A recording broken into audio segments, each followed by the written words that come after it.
ആകാശവാണി.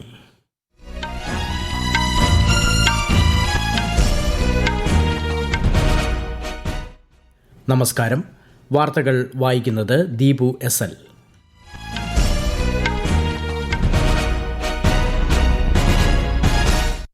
പ്രധാന വാർത്തകൾ. വിദ്യാഭ്യാസത്തിലൂടെ ആർജിക്കുന്ന അറിവുകൾ സമൂഹത്തിന് മികച്ച സംഭാവന നൽകാൻ ഉപയോഗിക്കണമെന്ന് വിദ്യാർത്ഥികളോട് ഉപരാഷ്ട്രപതി CP രാധാകൃഷ്ണൻ.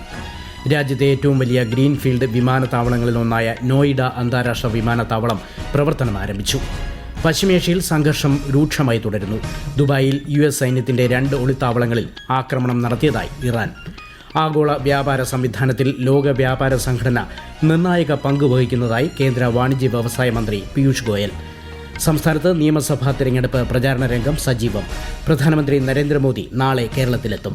മുഖ്യമന്ത്രി പിണറായി വിജയൻ നാളെ മലപ്പുറത്തും കോൺഗ്രസ് നേതാവ് രാഹുൽ ഗാന്ധി വരും ദിവസങ്ങളിലും പ്രചാരണത്തിനിറങ്ങും. IPL ക്രിക്കറ്റ് 19ാം സീസണിന് തുടക്കം. ആദ്യ പോരാട്ടം റോയൽ ചലഞ്ചേഴ്സ് ബാംഗ്ലൂരുവും സൺറൈസേഴ്സ് ഹൈദരാബാദും തമ്മിൽ. വാർത്തകൾ വിശദമായി. രാജ്യത്തെ ഏറ്റവും വലിയ ഗ്രീൻഫീൽഡ് വിമാനത്താവളങ്ങളിലൊന്നായ നോയിഡ അന്താരാഷ്ട്ര വിമാനത്താവളം തുറന്നു. പൊതു സ്വകാര്യ പങ്കാളിത്ത മാതൃകയിൽ ഏകദേശം 11,200 കോടി രൂപയുടെ നിക്ഷേപത്തിലാണ് നോയിഡ അന്താരാഷ്ട്ര വിമാനത്താവളത്തിന്റെ 1ാം ഘട്ടം വികസിപ്പിച്ചിരിക്കുന്നത്. തുടക്കത്തിൽ പ്രതിവർഷം 12 ദശലക്ഷം യാത്രക്കാരെ കൈകാര്യം ചെയ്യാൻ കഴിയുന്ന വിമാനത്താവളമാണിത്. പൂർണ്ണ വികസനത്തിന് ശേഷം പ്രതിവർഷം 70 ദശലക്ഷം യാത്രക്കാരെ വരെ കൈകാര്യം ചെയ്യാൻ കഴിയും.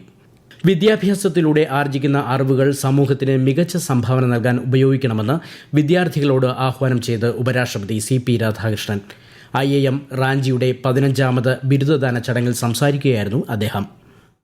We should always travel on the path of honesty with a lot of social responsibility.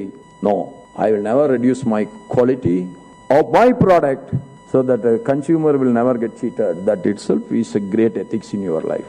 So ethics is not one.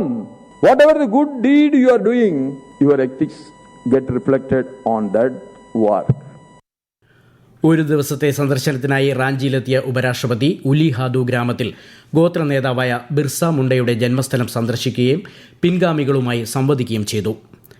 പശ്ചിമേഷ്യയിൽ സംഘർഷം രൂക്ഷമായി തുടരുന്നു. ദുബായിൽ US സൈന്യത്തിന്റെ 2 ഒളിത്താവളങ്ങൾ ലക്ഷ്യമിട്ട് ആക്രമണം നടത്തിയതായി ഇറാൻ അറിയിച്ചു.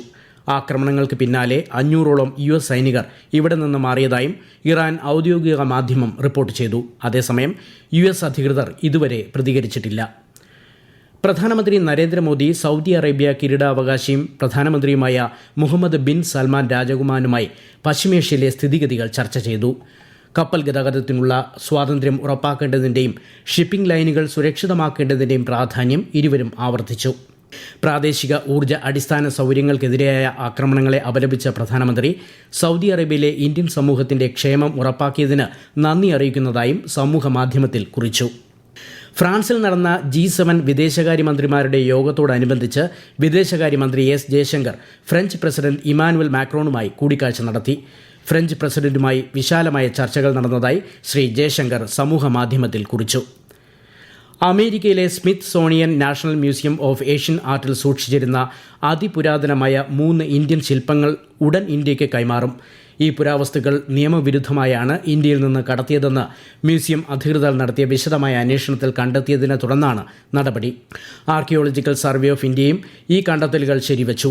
അമേരിക്കയിലെ Indian mission deputy chief ambassador Namgya ഖാബയും മ്യൂസിയം ഡയറക്ടർ ചേസ് റോബിൻസണും ശില്പങ്ങൾ കൈമാറുന്നത് സംബന്ധിച്ച കരാറിൽ ഒപ്പുവച്ചു. ആഗോള വ്യാപാര സംവിധാനത്തിൽ ലോക വ്യാപാര സംഘടന നിർണായക പങ്കുവഹിക്കുന്നതായി കേന്ദ്ര വാണിജ്യ വ്യവസായ മന്ത്രി Piyush Goyal.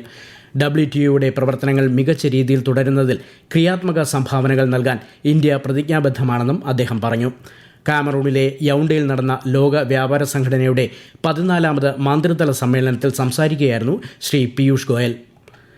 UAE president Sheikh Mohammed bin Zayed Al Nahyan Ukraine president Volodymyr സെലൻസ്കിയുമായി അബുദാബിയിൽ കൂടിക്കാഴ്ച നടത്തി.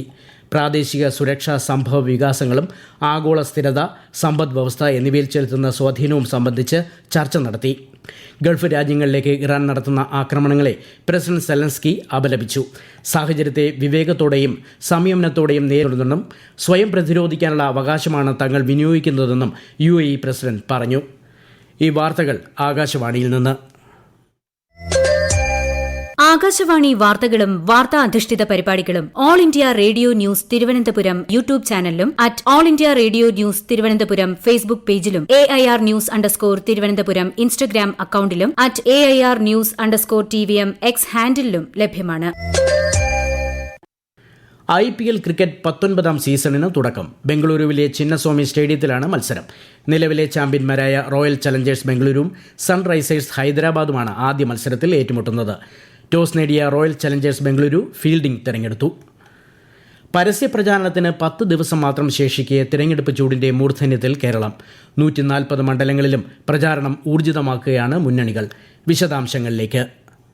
ദേശീയ സംസ്ഥാന നേതാക്കൾ കളത്തിലിറങ്ങിയതോടെ കേരളത്തിൽ നിയമസഭാ തിരഞ്ഞെടുപ്പ് പ്രചാരണ രംഗം സജീവമായി. പ്രചാരണ പരിപാടികളിൽ പങ്കെടുക്കാൻ BJP മുതിർന്ന നേതാവും പ്രധാനമന്ത്രിയുമായ നരേന്ദ്രമോദി നാളെ കേരളത്തിലെത്തും. ഉച്ചയ്ക്ക് പാലക്കാടും വൈകിട്ട് തൃശൂരും NDA പൊതുസമ്മേളനങ്ങളെ ശ്രീ മോദി അഭിസംബോധന ചെയ്യും. BJP നേതാവും കേന്ദ്ര ആഭ്യന്തരമന്ത്രിയുമായ അമിത്ഷാ ഉൾപ്പെടെയുള്ള പ്രമുഖ നേതാക്കൾ വരും ദിവസങ്ങളിൽ പ്രചരണത്തിനായി എത്തും. LDF തെരഞ്ഞെടുപ്പ് പ്രചാരണത്തിന്റെ ഭാഗമായി CPIM നേതാവും മുഖ്യമന്ത്രിയുമായ പിണറായി വിജയൻ ഇന്ന് പാലക്കാടും നാളെ മലപ്പുറത്തും വിവിധ പരിപാടികളിൽ പങ്കെടുക്കുക. കേന്ദ്ര നേതാക്കളായ MA ബേബി, സുഭാഷിണി അലി, ബൃന്ദ കാരാട്ട് തുടങ്ങിയവരും പ്രചാരണ രംഗത്തുണ്ട്. കോൺഗ്രസ് അധ്യക്ഷൻ മല്ലികാർജ്ജുൻ ഖർഗെ, ലോക്സഭാ പ്രതിപക്ഷ നേതാവ് Rahul Gandhi, Priyanka Gandhi MP, AK Antony, VM Sudheeran തുടങ്ങിയ മുതിർന്ന നേതാക്കൾ UDF പ്രചാരണത്തിനായി സംസ്ഥാനത്ത് വരും ദിവസങ്ങളിൽ വിവിധ പരിപാടികളിൽ പങ്കെടുക്കും. News desk Akashvani. രാജ്യത്ത് 5 മുതൽ 10 ദിവസത്തേക്കുള്ള എണ്ണശേഖരം മാത്രമാണ് അവശേഷിക്കുന്നതെന്ന തരത്തിലുള്ള വാർത്തകൾ വ്യാജമെന്ന് കേന്ദ്ര സർക്കാർ. രാജ്യത്ത് എവിടെയും പെട്രോൾ, ഡീസൽ, LPG എന്നിവയ്ക്ക് ക്ഷാമമില്ലെന്നും 2 മാസത്തേക്കുള്ള കരുതൽ ശേഖരം നിലവിലുണ്ടെന്നും കേന്ദ്രം വ്യക്തമാക്കി. ഇന്ധന വിതരണ സാഹചര്യം തുടർച്ചയായി നിരീക്ഷിക്കുന്നുണ്ടെന്നും ഇത്തരം വ്യാജ സന്ദേശങ്ങൾ പങ്കുവയ്ക്കരുതെന്നും PIBയുടെ വസ്തുതാ പരിശോധനാ വിഭാഗം അറിയിച്ചു. രാജ്യത്തിന്റെ വടക്കുകിഴക്കൻ സംസ്ഥാനങ്ങളിൽ ഇന്നും നാളെയും കനത്ത മഴയ്ക്ക് സാധ്യതയെന്ന് കേന്ദ്ര കാലാവസ്ഥാ വകുപ്പ്. ഛത്തീസ്ഗഡ്, മധ്യപ്രദേശ്, വിദർഭ എന്നിവിടങ്ങളിൽ നാളെ ഇടിമിന്നലും ആലിപ്പഴ വർഷവും ഉണ്ടാകാൻ സാധ്യതയുണ്ട്. കേരളം, ആന്ധ്രാപ്രദേശ്, തെലങ്കാന, മാഹി, തെക്കൻ കർണാടക, തമിഴ്നാട്, പുതുച്ചേരി എന്നിവിടങ്ങളിലും ഇന്നും നാളെയും ഇടിമിന്നലോടുകൂടിയ മഴയ്ക്ക് സാധ്യതയുണ്ടെന്ന് കാലാവസ്ഥാ വകുപ്പ് അറിയിച്ചു. അതേസമയം കേരളത്തിൽ ചൂട് വർദ്ധിച്ചു വരുന്ന സാഹചര്യത്തിൽ സംസ്ഥാന ദുരന്ത നിവാരണ അതോറിറ്റി ജാഗ്രതാ നിർദ്ദേശം പുറത്തിറക്കി. പ്രധാനമന്ത്രി നരേന്ദ്രമോദി ആകാശവാണിയിലൂടെ ജനങ്ങളുമായി ആശയങ്ങൾ പങ്കുവയ്ക്കുന്ന പ്രതിമാസ റേഡിയോ പ്രഭാഷണ പരിപാടി മൻ കി ബാത്ത് നാളെ രാവിലെ 11-ന് ദൂരദർശനിലും ആകാശവാണിയുടെ എല്ലാ നിലയങ്ങളിലും പരിപാടി തത്സമയം ലഭ്യമാകും. ഹിന്ദി പ്രക്ഷേപണം കഴിഞ്ഞാലുടൻ ആകാശവാണി പ്രാദേശിക ഭാഷകളിൽ മൻ കി ബാത്ത് പ്രക്ഷേപണം ചെയ്യും. ക്രൈസ്തവ വിശ്വാസികൾ നാളെ ഓശാന പെരുന്നാൾ ആഘോഷിക്കും. തിരുക്കർമ്മങ്ങൾക്കായി ദേവാലയങ്ങൾ ഒരുങ്ങി. നാളെ പ്രത്യേക പ്രാർത്ഥനകളും കുരുത്തോല പ്രദക്ഷിണവും നടക്കും. പീഠാനുഭവ വാരത്തിനും നാളെ തുടക്കമാകും. ശബരിമലയിൽ വിഷു മേടമാസ പൂജയ്ക്കായി ഏപ്രിൽ 10-ന് നട തുറക്കും.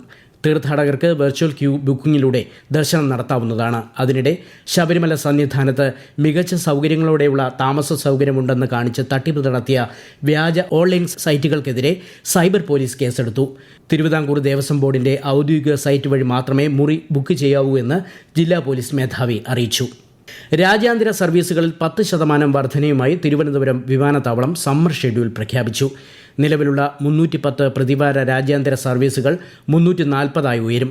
പ്രതിവാര ആഭ്യന്തര സർവീസുകൾ 294 ആകും. നവി മുംബൈ, ഗുവാഹത്തി എന്നിവിടങ്ങളിലേക്ക് പുതിയ സർവീസുകൾ തുടങ്ങും. Chennai, Abu Dhabi, Dubai, Muscat, Kuwait, Kuala Lumpur എന്നിവിടങ്ങളിലേക്കുള്ള സർവീസുകളുടെ എണ്ണം കൂടും. പശ്ചിമ ബംഗാളിൽ രാമനവമി ഘോഷയാത്രകൾക്കിടെ ഉണ്ടായ സംഘർഷത്തിൽ അറസ്റ്റിലായവരുടെ എണ്ണം 30 3ഇടങ്ങളിലായി 2 സമുദായങ്ങൾ തമ്മിൽ ഏറ്റുമുട്ടിയ സംഭവത്തിലെ അക്രമികളെ കണ്ടെത്താൻ പോലീസ് തിരച്ചിൽ തുടരുകയാണ്. കേന്ദ്രസേന പ്രദേശത്ത് പട്രോളിംഗ് നടത്തുന്നുണ്ട്. പ്രധാന വാർത്തകൾ വീണ്ടും. വിദ്യാഭ്യാസത്തിലൂടെ ആർജിക്കുന്ന അറിവുകൾ സമൂഹത്തിന് മികച്ച സംഭാവനകൾ ഉപയോഗിക്കണമെന്ന് വിദ്യാർത്ഥികളോട് ഉപരാഷ്ട്രപതി CP രാധാകൃഷ്ണൻ.